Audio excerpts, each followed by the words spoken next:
Conversations with the Citizen. I'm your host, Tia Carol Jones. I'm here today with A.L. Smith with the Mayor Harold Washington Legacy Committee. Welcome to the show. Thank you so much for having me today. It's an honor to be here with you. Thank you so much for being here. Wonderful. Tell us a little bit about yourself. Well, I'm a native Southsider. I grew up in Chatham and prior Harlan High School graduate, and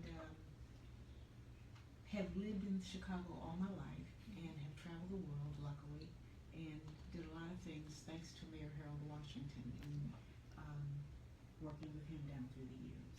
And I'm a member of the Mayor Harold Washington Legacy Committee, which was formed in 2013 because we started noticing, a lot of us who had worked for his campaign and worked with him in his administration started noticing that there wasn't a lot of coverage of him, or when things would happen, they would talk about the legacy of other people, other mayors, but his was not being elucidated.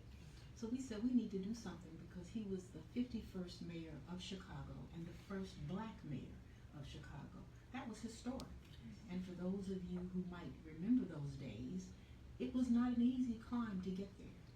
It was very difficult, and he emerged victorious after a legendary legislative career in the House of Representatives in Illinois, in the state Senate, as a U.S. Congressman for the 1st Congressional District, when the rallying cry said, "We want Harold."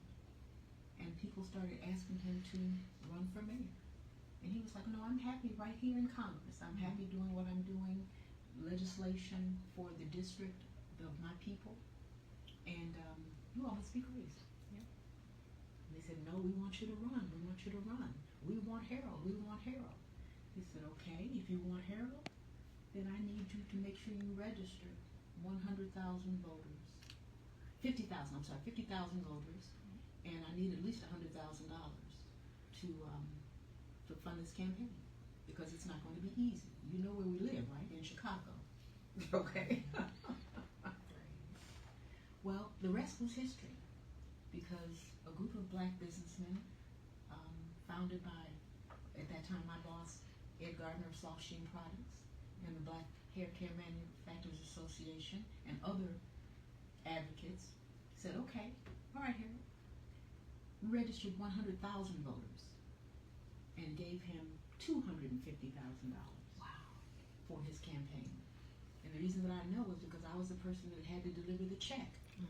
I was on the bus, CTA, and I was quite nervous because I knew everybody knew I had this money with me.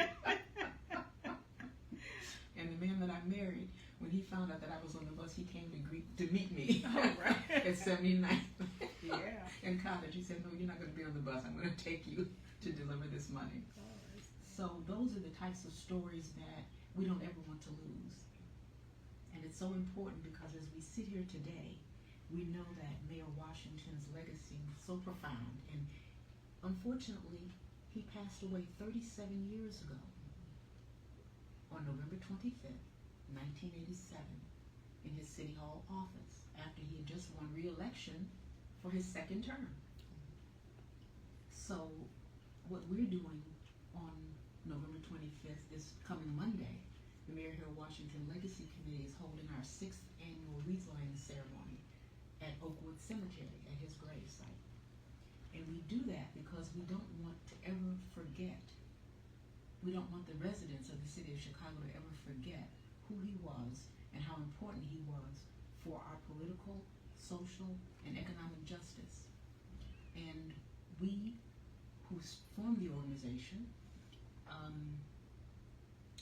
owe all of that to the late Josie Childs, who worked for Harold Washington in the Cultural Affairs Division and was a longtime advocate.